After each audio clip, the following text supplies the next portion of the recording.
नमस्कार साथियों, आपका बहुत-बहुत स्वागत है आपके अपने करेंट हेवन के यूट्यूब चैनल पर। मित्रों, आपके कहने से हम आज से डेली सुबह 7 से साढ़े 7 बजने के करीब या फिर कह लीजिए 7 बजे ही डेली एक सेशन आया करेगा जिसमें सुपर टेट के सुपाड़ा साफ करेंगे मित्रों। सुपर टेट का सुपाड़ा साफ यानी कि डेली 15 क्वेश्चन यानी भरपूर हर टॉपिक से, हर सब्जेक्ट से। जो 16 से 16-17 टॉपिक हैं मित्र सबसे हम लोग कवर करके बिल्कुल मिक्सअप प्रश्न लाया करेंगे। आज से स्टार्ट हुआ है प्राचीन भारत। पहले हम लोग हिस्ट्री को समाप्त करेंगे ऐसे क्वेश्चन के माध्यम से, फिर उसके बाद हम लोग चलेंगे ज्योग्राफी पे या फिर रैंडमली करेंगे। आप लोग अपना सुझाव भी दे सकते हैं कि रैंडमली लाया जाए या फिर टॉपिक वाइज लाया जाए। पहले हिस्ट्री खत्म किया जाए फिर ज्योग्राफी। हमारा मानना यह रहेगा कि पहले हम लोग हिस्ट्री खत्म करेंगे, फिर हिस्ट्री मतलब कि हिस्ट्री एक दिन ज्योग्राफी, एक दिन हिस्ट्री, एक दिन ज्योग्राफी, एक दिन इकोनॉमिक्स, ऐसे करके चला जाए तो शायद बेहतर होगा। तो आप लोग बता सकते हैं सुझाव, एक दिन वर्ल्ड हिस्ट्री, एक दिन वर्ल्ड ज्योग्राफी, एक दिन इंडियन ज्योग्राफी, इस तरह लाया करेंगे जिससे कि आपका सारे सब्जेक्ट जो सिलेबस है 30 नंबर कम से कम वो कवर होता चले। मैथ की बात करें तो मैथ का यूपी टेट बिल्कुल सेम है। यूपी टेट का जो मैथ हमने करा रखा है 70 से 80 वीडियो, उसको आप फिर से रिवाइज कर लीजिए, उससे बाहर नहीं आएगा। ठीक है मित्र, रीजनिंग भी बहुत जल्दी स्टार्ट करेंगे, बस आप लोग देखते चलिए। लेकिन जब तक शिक्षक भर्ती नहीं आता तब तक हम लोग इसी तरह पढ़ाई करेंगे जो कि हमारे पढ़ाई को धार देगा। चलिए स्टार्ट कर लेते हैं। आप लोग एक बार शेयर कर दीजिएगा क्योंकि आप लोग के कहने से स्टार्ट हुआ है। बताइएगा पहला क्वेश्चन, हड़प्पा सभ्यता में, इसका पीडीएफ आपको टेलीग्राम पे मिल जाएगा। टेलीग्राम आप ज्वाइन कर लेंगे, नीचे लिंक दिया गया है टेलीग्राम का। हड़प्पा सभ्यता में भवनों का निर्माण किससे किया गया था? किससे किया गया था? क्या ग्रेनाइट से, जले हुए ईंटों से, संगमरमर से या फिर सैंडस्टोन से? तो बता देंगे मित्रों, जले हुए ईंटों से किया गया था। इसका राइट आंसर क्या होगा? जले हुए ईंटों। सब लोग लास्ट में अपना स्कोर जरूर बताएंगे मित्र, कितना आपका स्कोर आया है। 15 क्वेश्चन होंगे भरपूर।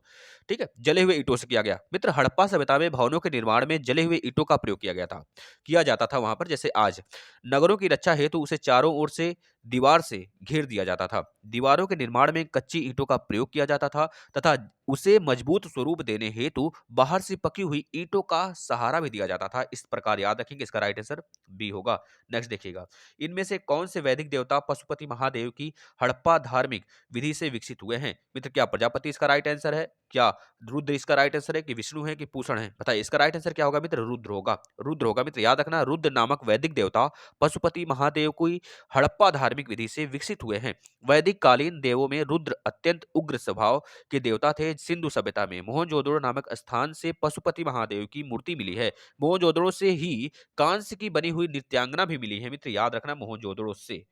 अगले प्रश्न की तरफ चलते हैं।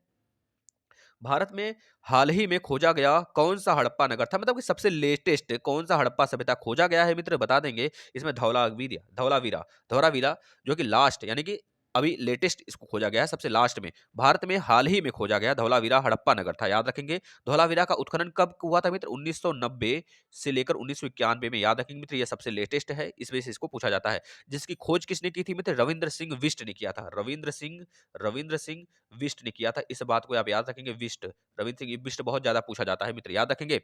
मित्र, अगर बात करें यह स्थल कहाँ पे स्थित है तो बता देंगे गुजरात के कच्छ में स्थित है, जहाँ पे लूनी नदी आके विलीन होती है। धौलावीरा के मुख्य द्वार पर सुरक्षा गृह जैसे संरचना प्राप्त हुई है। यह सारी चीजें वहां प्राप्त हुई हैं। धौलावीरा सिंधु सभ्यता का सबसे बड़ा स्थल भी है, यह चीज याद रखेंगे। यहाँ से सबसे बड़े लिपि के वर्ण भी प्राप्त हुए हैं। वर्ण जो हम लोग उच्चारण करते हैं, लिखते हैं, वह सारी चीजें। अगले प्रश्न की तरफ चलते हैं। चौथा, सिंधु घाटी के सारे शहरों के घरों में एक को छोड़कर सारे घरों में साइड प्रवेश द्वार था। निम्न शहरों में से वह शहर छांटिए जिसमें घरों का प्रवेश द्वार मुख्य सड़क पर नहीं था। मतलब कि मित्र, यहाँ पर जो शहर होते थे ग्रिड पद्धति के अनुसार होते थे। मतलब कि एक तरह से हम ऐसे बना दें तो मान लीजिए इधर एक प्रकार से ऐसे, और जो रोड है, जो घर है, एक इधर है, या एक घर का दरवाजा यहाँ खुल रहा है, घर का दरवाजा यहाँ खुल रहा है, घर का दरवाजा यहाँ खुल रहा है। अब इधर भी घर है, इधर भी घर है। जब घर का दरवाजा गली में खुल रहा है, गली वाले रोड पे, ये गली है, इस गली में खुल रहा है। और ये रोड है, मेन एक गली है जो कि रोड या मेन रोड है, जहाँ पर मोटरसाइकिल वगैरह ये सारी चीजें सुविधा चल रही है। तो यहाँ पर मेन रोड है, मेन रोड से गली कनेक्ट होती थी। लेकिन एक ऐसा शहर था जिसका दरवाजा मेन रोड पर ही खुलता था, गली में नहीं खुलता था। तो वह शहर बताइए कौन सा है? तो बता देंगे मित्र, उसका राइट आंसर सी होगा, यानी कि लोथल। लोथल होगा मित्र, याद रखेंगे। लोथल जो कि कहाँ मिला है? यानी सिंधु घाटी के सारे शहरों में के घरों में लोथल को छोड़कर सारे घरों में साइड प्रवेश द्वार था। सिंधु सभ्यता के शहरों में लोथल एक ऐसा मात्र शहर था जिसमें घरों का प्रवेश द्वार मुख्य सड़क पर था। लोथल गुजरात के अहमदनगर, याद रखेंगे अहमदनगर जिले में भोगवा नदी के तट पर स्थित है। यह बात भी पूछा जाता है। इसका उत्खनन कार्य 1957 से 58 ईस्वी में रंगनाथ राव द्वारा किया गया था। रंगनाथ, लोथल, गुजरात, इस तरह से कनेक्ट करके यहाँ पे याद रखेंगे। मित्र एक बात और कर लेते हैं, जो मांदा था, हम एक चीज यहाँ बनाते हैं, आप याद रखिएगा, जो पूछा जाता है आपसे बहुत बार मित्र, कि सबसे पूर्वी स्थल, सबसे दक्षिणी स्थल कौन था सिंधु घाटी का? तो यह नॉर्थ है, आपको पता है, यह साउथ हो गया, यह ईस्ट हो गया और यह वेस्ट हो गया। तो नॉर्थ का, सिंधु घाटी सभ्यता का सबसे नॉर्थ वाला कौन सा था? मांदा था। मांदा जो कि कहाँ था? जम्मू कश्मीर में स्थित है मित्र, याद रखेंगे। एक दाइमाबाद, दाइमाबाद सबसे दक्षिणी स्थल था मित्र, दाइमाबाद जो कि महाराष्ट्र में स्थल है, महाराष्ट्र में स्थित है। एक जो आपका गोदावरी नदी है, गोदावरी नदी का एक तरह से संगम है, गोदावरी नदी का एक तरह से मिलने वाली नदियां जो है गोदावरी नदी का, उसके तट पर स्थित है दाइमाबाद। दाइमाबाद। अगर वेस्ट की बात करेंगे मित्र, वेस्ट में स्थित है सुतका गेंडोर, सुतका गेंडोर जो कि पाकिस्तान में स्थित है, सिंधु घाटी का सबसे वेस्ट यानी पश्चिमी स्थल। सबसे ईस्ट वाला बात करें मित्र, यह मेरठ में स्थित है, यूपी के मेरठ में स्थित है आलमगीर, आलमगीर इसका नाम है, आलमगीर, आलमगीर, आलमगीरपुर में, याद रखिए मित्र, आलमगीरपुर है जो कि सबसे ईस्ट है किसका? सिंधु घाटी सभ्यता का, जो कि हिंडन नदी के तट पर स्थित है, यूपी के मेरठ में स्थित है मित्र, याद रखेंगे। अगला प्रश्न चलते हैं, सभी लोग बताएंगे अपना स्कोर भाई। सिंधु सभ्यता निम्नलिखित किस, सभी लोग बेल आइकन पे क्लिक कर लेंगे डेली सेशन को फॉलो करने के लिए। किस सिंधु सभ्यता निम्नलिखित किस काल में संबंध रखती है, किस काल से संबंध रखती है मित्र, याद रखना है मित्र। एक तरह से यह ऐतिहासिक था, लेकिन कौन सा ऐतिहासिक था? ऐतिहासिक युग तो था ही, लेकिन कौन सा ऐतिहासिक था मित्र, बता देंगे आद्य ऐतिहासिक। कौन सा युग था? आद्य ऐतिहासिक युग से इसका संबंध है। क्वेश्चन नंबर 6 की तरफ चलते हैं, मोहनजोदड़ो की सबसे बड़ी इमारत कौन सी है? याद रखिएगा मित्र, यह बहुत बार पूछा जाता है। आप बता देंगे बड़ा धान्यागार, क्या नाम है उसका? बड़ा धान्यागार, इसे ग्रेट ग्रैंडी के नाम से जानते थे मित्र। बड़ा धान्यागार यानी कि मोहनजोदड़ो की सबसे बड़ी इमारत धान्यागार है, ग्रेट ग्रैंडी, जहां पे लोग अपना अनाज सुरक्षित रखते थे। मोहनजोदड़ो के उत्खनन से सूती कपड़े का एक टुकड़ा भी मिला है मित्र, याद रखेंगे। यहाँ से, यहीं से ही एक सभा भवन भी साक्ष्य प्राप्त हुआ है। सभा भवन पूछा जाता है कहाँ से साक्ष्य प्राप्त हुआ है, बताएंगे मोहनजोदड़ो से मित्र, याद रखना। एक ग्रेट बात था जहाँ पे लोग नहाते थे। यह दूसरा पूछा जाता है, दूसरा सबसे बड़ा इमारत कौन सा है मोहनजोदड़ो का, बता देंगे, मतलब सिंधु सभ्यता का, बता देंगे मोहनजोदड़ो से ही मिला है। बहुत बड़ा, दूसरा सबसे बड़ा नहाने का जगह, जिसे ग्रेट बाथ के नाम से जानते थे, लेकिन पहले स्थान पर बड़ा धान्यागार, याद रखेंगे। अगले प्रश्न पे चलते हैं, इनमें से किस पुरातत्वविद ने सिंधु लिपि के गुड़ अक्षरों मतलब एक तरह से अच्छे अक्षरों का, एक तरह से उन्होंने क्या किया है मित्र, सफलतापूर्वक स्पष्ट करने के लिए दावा किया है, कहा है कि इसको पढ़ा जा सकता है। यह किसने कहा है मित्र? तो हम नीचे देखते हैं कौन सा इसका राइट आंसर होगा। देखिए, M.E.M. व्हीलर, गार्डन क्लाइड, या फिर K.M. श्रीवास्तव, या फिर M.R. राव। किसने कहा है मित्र? बता देंगे M.R. राव ने कहा है। M.R. राव ने क्या कहा है मित्र? एक तरह से पुरातत्वविद है यह, जो कि M.R. राव जी हैं। इन्होंने कहा है कि सिंधु लिपि के गुड़ अक्षरों को सफलतापूर्वक स्पष्ट करने का दावा किया है इन्होंने, जबकि अन्यों के इस दावे को अस्वीकार कर दिया। वैसे बहुत सारे तत्वविद थे मित्र ना, तो उन्होंने अस्वीकार किया कि भैया ये सदासद गलत है, पढ़ा नहीं जा सकता उसे, इसलिए क्योंकि उसकी लिपि ऐसी है जिस समझे में नहीं आएगा, चित्रात्मक है, इस वजह से नहीं पढ़ा जा सकता। राइट आंसर इसका क्या होगा? M.R. राव, इन्होंने दावा किया था, लेकिन बाद में यह विफल हो गए। अब सूची 1 को सूची 2 से मिलान करना है, तो डायरेक्ट आप मिलान कर लीजिए, हम मिलान करवा देते हैं मित्र। याद रखना है आपको, सूची 1 को सूची 2 से मिलाना है। देखिए, जो कालीबंगा है कहाँ पे स्थित है मित्र? बता देंगे राजस्थान में स्थित है कालीबंगा। अगर मित्र बात करेंगे, जो मोहनजोदड़ो है सिंध प्रांत में स्थित है, पाकिस्तान के सिंध प्रांत में। हड़प्पा तो सबको पता है भैया, पंजाब में स्थित है। और सुरका गड्डोर मित्र गुजरात में स्थित है। सुरकोटदा कहाँ पे स्थित है? गुजरात में स्थित है। गुजरात में लोथल भी स्थित है, याद रखेंगे, जहां से हमें एक तरह से मित्र डायक्याट मिला था, याद रखेंगे। नेक्स्ट, इनमें से इसको भी मिलान करिए। चलिए आ जाइए, बहुत अच्छे प्रश्न होते हैं ऐसे, आपका एक साथ काफी ज्यादा क्लियर होगा मित्र। वही चीज हमने जो पूछा आपसे, यह चीज मिल गया। आ जाइए नीचे, फटाफट बताइए मित्र। इसे पूछा जा रहा है कौन सा किसका मिलान है, कौन सा गलत मिलान है, यह पूछा जा रहा है क्या? एक मिनट देख लेते हैं। सुमेलित है, कौन से जोड़े सुमेलित, अच्छा कौन सा सुमेलित है यह पूछा जा रहा है, तो आप बता दीजिए कौन सा सुमेलित है, हम आपको इसमें क्लियर कर देंगे। जैसे एक बात हम क्लियर कर देते हैं, सुरका गड्डोर जो सुरकोटडा है, यहाँ से घोड़े की अस्थियां मिली थी। सुरकोटडा से घोड़े की अस्थियां मिली, सिर्फ यही मिलान है और सबके सब गलत हैं, यही सही मिला है और सबके सब गलत है मित्र। सुरकोटडा से घोड़े की अस्थियां मिली थी, और हड़प्पा से कांसे का बना हुआ बैलगाड़ी जैसा खिलौना प्राप्त हुआ था। कहां से भाई? हड़प्पा से, न कि डैकयार्ड। डैकयार्ड तो लोथल से मिला था मित्र, याद रखेंगे, लोथल से मिला था।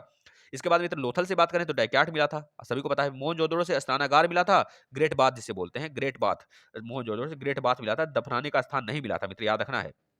आपको यह चीजें पूछी जाती हैं। लोथल से एक डाकयार्ड प्राप्त हुआ था, जो कि पकी हुई ईंटों से बनी हुई थी। डाकयार्ड जो है नाव रुकने का जगह जो होता है, जो आज के युग में हम कहते हैं कि भैया यह जहाज का बेड़ा है, बहुत ज्यादा यहाँ पे जहाजें खड़ी होती हैं जो कि विदेशों से एक तरह से व्यापार करती हैं। है ना, याद रखेंगे, जिसे हम क्या कहते हैं, एक नाम से और जानते हैं, आप लोग बता सकते हैं।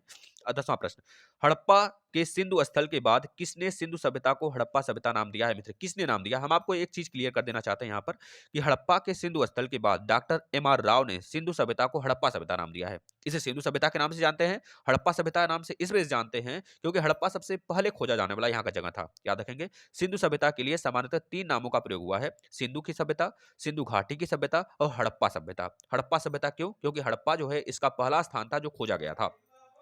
सिंधु सभ्यता को हड़प्पा सभ्यता कहकर पुकारा जाना अधिक उपयुक्त माना जाता है क्योंकि सिंधु सभ्यता का उत्खनन 1921 में सर्वप्रथम हड़प्पा नामक स्थान पर किया गया था। जो सिंधु सभ्यता का हड़प्पा जगह है मित्र, ये 1921 में खोजा गया था। किसके द्वारा खोजा गया था, यह भी बात बता दीजिए।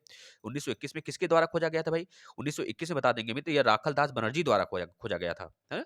राखल दास बनर्जी द्वारा, एक मिनट, राखल दास बनर्जी की दयाराम साहनी, मित्र दयाराम साहनी द्वारा खोजा गया था 1921 में। यह बात याद रखना है ना? ये बात आपको याद रखना है, जो कि हमारा दयाराम साहनी थे, ये हड़प्पा सभ्यता को खोजे थे 1921 में, और जो कि मित्र राखल दास बनर्जी थे, यह हमारे मोहनजोदड़ो को खोजे थे। याद रखेंगे 1922 ईस्वी में। यह बात आप याद रखेंगे, जो कि बहुत बार एग्जाम में पूछा जाता है। इस प्रश्न का जो राइट आंसर होगा मित्र, क्या हो जाएगा? इस प्रश्न का जो राइट आंसर होगा हमारा, क्या हो जाएगा?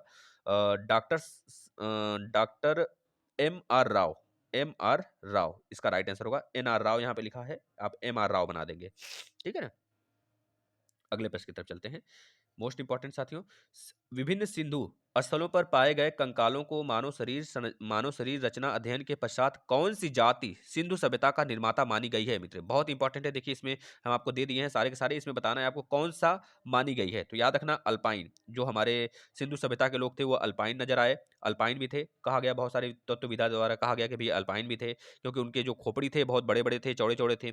और मेडिटेरियन भी कहा गया क्योंकि वह भूमध्य सागर से आए हुए थे। यह भी सत्य था क्योंकि बहुत सारे सिंधु सभ्यता के लोग थे जो कि मेडिटेरियन से भी आए थे। मंगोलाइड, मंगोलाइड में क्या होता था, खोपड़ा बहुत बड़ा बड़ा होता था, सर बहुत बड़ा बड़ा होता था, शरीर छोटा होता था, शरीर का आकार। तो यह भी माना गया क्योंकि यहाँ से यह भी अस्थियां मिली हैं।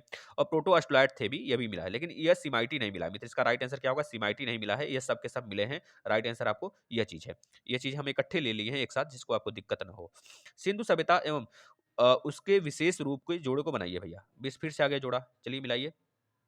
सूची 1, सूची 2, यहाँ पर आप देख सकते हैं, हम पूरा क्लियर कर दिए। चलिए बताइए। हड़प्पा, यहाँ पर आपको बताना है कौन सा, कहाँ पे कहाँ हुआ था। हड़प्पा में मित्र पता है बिना दुर्ग के अकेला सिंधु नगर था। पूछा जाता है पूरे सिंधु सभ्यता में ऐसा कौन सा स्थान था जो बिना दुर्ग के था? तो बता देंगे हड़प्पा सबसे बिना दुर्ग का था, जो कि हड़प्पा कहाँ पे स्थित है भाई? पंजाब में स्थित है। यह बात आप याद रखना। चंदुदड़ो, चंदुदड़ो मित्र, चंदुदड़ो का क्या हो जाएगा यहाँ पर? चंदुदड़ो जो था, एक minute, sorry sorry sorry sorry, गलत मिल गया, सॉरी। देखिए, जो हड़प्पा था मित्र, ये सबसे पहला खोजा जाने वाला जगह था। सबसे पहला खोजा जाने वाला शहर कौन सा था, स्थल कौन सा था? बताएंगे मित्र, हड़प्पा था। सॉरी, गलती हो गई, माफ करिएगा भाई, है ना? सबसे हो जाता है, हमसे भी होगा, माफ दीजिएगा, माफी दीजिएगा, आगे ध्यान रखेंगे। पहला खोजा गया स्थल था मित्र, ठीक है ना? मेरे प्रशिक्षु इसको याद रखेंगे। लेकिन मित्र यहाँ पे चंदुदड़ो जो होगा ना, यह होगा बिना दुर्गीकृत अकेला, क्योंकि इसको जब देखे चंदुदड़ो को तो हमको याद आ गया भाई, यह बिना दुर्गीकृत था। हड़प्पा तो सबसे पहले खोजा जाने वाले शहर था ना। मोहनजोदड़ो से मित्र आपको पता है कि यह सिंधु स्थल का सबसे बड़ा मोहनजोदड़ो जो था सबसे बड़ा सिंधु स्थल था, है ना? मोहनजोदड़ो सबसे बड़ा सिंधु स्थल है। रंगपुर से आपको पता है मित्र चावल के भूसे मिले हैं, इतनी बात आप याद रखेंगे। आगे चलते हैं। अगला प्रश्न देखिएगा, सिंधु घाटी सभ्यता की विकसित अवस्था में निम्नलिखित में से किस स्थल में घरों में कुओं के अवशेष अवशेष मिले हैं? बताना है किस स्थल में मिले हैं मित्र। यह बहुत इंपॉर्टेंट प्रश्न है जो आपसे पूछा जाएगा, हमेशा पूछा जाता है मित्र। इसके पहले हम एक आपको तरह से काफ़ी ज़्यादा एक चीज़ क्लियर कर देते हैं। सिंधु सभ्यता एवं उसके विशेष रूप से इस प्रकार, जैसे हड़प्पा का पहला खोजा गया सिंधु स्थल है मित्र, याद रखेंगे। हड़प्पा का उत्खनन कार्य 1921 में दयाराम साहनी द्वारा और जॉन मार्शल के निर्देश में शुरू हुआ। चंद्रदुर्ग जो है मित्र, यह बिना दुर्ग किया हुआ सिंधु नगर है। यहाँ से गुड़िया निर्माण मिली है, गुड़िया मिली है और कारखाने भी प्राप्त हुए हैं। वहीं से कह लें कि झुकर या फिर संस्कृति, झांगर संस्कृति, साक्ष्य भी प्राप्त हुए हैं वहां से। मोहनजोदड़ो की बात कर ले मित्र, यहाँ से अन्नागार मिला है। सिंधु सभ्यता का सबसे बड़ा इमारत भी यहीं से मिला है। रंगपुर की बात करें मित्र, रंगपुर जो है यहाँ से भूसी मिला है चावल का, जिससे पता चला कि यहाँ पे चावल भी उत्पादन किया जाता था, जौ उत्पादन किया जाता था। यह सब सारी चीजें जो कि गुजरात में स्थित है। रंगपुर कहाँ पे स्थित है? गुजरात में स्थित है। अब आपको बताना है इसका राइट आंसर। सिंधु घाटी सभ्यता, यहाँ पर देखिए, सिंधु घाटी सभ्यता की विकसित अवस्था में निम्नलिखित में से किस स्थल में घरों से कुओं के अवशेष मिले हैं? राइट आंसर बताइएगा मित्र। इसका राइट आंसर क्या हो जाएगा? मोहनजोदड़ो। क्या हो जाएगा भाई? मोहनजोदड़ो। सिंधु घाटी सभ्यता की विकसित अवस्था में मोहनजोदड़ो के एक घर में कुओं के अवशेष मिले हैं। मोहनजोदड़ो से ही स्नानागार, सभा भवन एवं एक कांसे की बनी हुई नृत्यांगना भी मिली है मित्र, यह बात याद रखेंगे। चलिए अगला। सिंधु घाटी सभ्यता की खोज निकालने में जिन 2 भारतीयों का नाम जुड़ा है उसका नाम बताइए। हम इसका राइट आंसर पहले बताते हैं आपको, क्या हो जाएगा भाई? दयाराम साहनी और राखालदास बनर्जी, यह राइट आंसर होगा। लेकिन इसका क्लियर हम कर दें आपको, सिंधु घाटी सभ्यता की खोज जो है दोस्तों, इसका खोज निकालने वाला 2 भारतीय थे। है ना? दोनों भारतीय का नाम बहुत ज़्यादा पूछा जाता है, राखालदास बनर्जी और दयाराम साहनी। इसमें बच्चे अब कन्फ्यूज़ हो जाते हैं, राखालदास बनर्जी हड़प्पा की खोज किए हैं कि मोहनजोदड़ो का खोज किए हैं? भाई देखिए, हड़प्पा, हड़प्पा मतलब हड़पना, हड़पना, तो हड़पना किसको कौन हड़पेगा? जिसके पास दया भाव नहीं रहेगा, तो याद रखना जिसके पास दया भाव नहीं वही सारी चीज़ें हड़पेगा, तो दयाराम साहनी। हड़प्पा छोटा वर्ड है, इसमें से याद रखेंगे यह पहले खोजा गया 1921 में। इस बात को याद रखना, हड़प्पा क्या है? हड़पना, जिसके पास दया भाव नहीं है वो दयाराम साहनी हो गए। दयाराम साहनी ने हड़प्पा की खोज किया 1921 में, और राखालदास बनर्जी ने मित्र 1922 ईस्वी में मोहनजोदड़ो की खोज किया, जहाँ पे नृत्यांगना मिला है, जहाँ से मित्र एक तो सभा भवन मिला है, जहाँ से मित्र हमें सबसे बड़ा अन्नागार मिला है, ये सारी चीज़ें वहीं से मिला है। मोहनजोदड़ो याद रखना है मित्र। एक चीज़ और याद रखना, हड़प्पा के बारे में सर्वप्रथम जानकारी जो दिया गया था 1826 में चार्ल्स मैनसर्न द्वारा दे दिया गया था, लेकिन बाद में हड़प्पा कब खोजा गया? 1921 में राखालदास बनर्जी द्वारा। इस बात को याद रखना है मित्र। अगला लास्ट प्रश्न आज का, किस हड़प्पा संस्कृति स्थल से खुदाई में घोड़े के अवशेष मिले हैं? मित्र याद रखना, मित्र हमने बता रखा है सुरकोटड़ा से क्या मिला है? घोड़े के अवशेष मिला है। इस बात को याद रखना है आपको। और अगर माना जाता है या आंशिक रूप से माना जाता है, जिससे ऑप्शन में दे दे कि इसमें से कौन सा चीज, कौन से जानवर की अस्थि सिंधु घाटी सभ्यता से नहीं मिला है, तो बता देंगे ऑप्शन में रहेगा घोड़ा, घोड़ा ऑप्शन में रहेगा मान लीजिए गाय, गाय रहा ऑप्शन में, रहा मित्र घोड़ा, गाय, इसके बाद हाथी, हाथी रहा। आपसे पूछेगा इन तीनों में से कौन सा नहीं मिला है, तो बताएंगे घोड़ा, क्योंकि घोड़ा आंशिक रूप से, बहुत आंशिक रूप से देखा गया है, क्लियर कट नहीं है जानकारी। लेकिन अगर पूछा जाता है कि कहाँ से खुदाई में घोड़े प्राप्त हुए हैं, तो बता देंगे घोड़े की अस्थियां सुरकोट्डा से प्राप्त हुए हैं। लेकिन एक तरह से एक्सेप्शन मान लिया जाता है, अगर आ जाता है इनमें से कौन सा है जो कि हड़प्पा सभ्यता से या फिर सिंधु सभ्यता से नहीं देखा गया है, कौन सा जानवर की अस्थि नहीं मिली है, तो घोड़ा ही होता है इसका आंसर। एक तरह से यह वाइस वर्सा है, लेकिन आपको याद रखना है ये एक्सेप्शन है। ठीक है मित्रों, हमारे शिक्षकों, कल के शिक्षक हैं आप और बेहतरीन तरीके से पढ़ाएंगे। जब बेहतरीन तरीके से पढ़ेंगे तभी तो आप इसको शेयर करिए, जिससे कि सारे और हमारे शिक्षकगण हैं जो इस सेशन से दूर जुड़ सकें और अपनी तैयारी को बूस्ट कर सकें। इस तरह से हम रैंडमली लाया करेंगे। कल हम लेकर आएंगे ज्योग्राफी का, एक दिन फिर से हिस्ट्री का, फिर ज्योग्राफी का, फिर हिस्ट्री का, इस तरह से रैंडमली चलता रहेगा। आप लोग बेहतरीन तरीके से तैयारी कर पाएंगे। अपना विश्वास के साथ जुड़े रहिए, मस्त तरीके से पढ़ाई करिए। इसका पीडीएफ आपको टेलीग्राम पे मिल जाएगा, टेलीग्राम पे आप ज्वाइन कर लीजिए। धन्यवाद।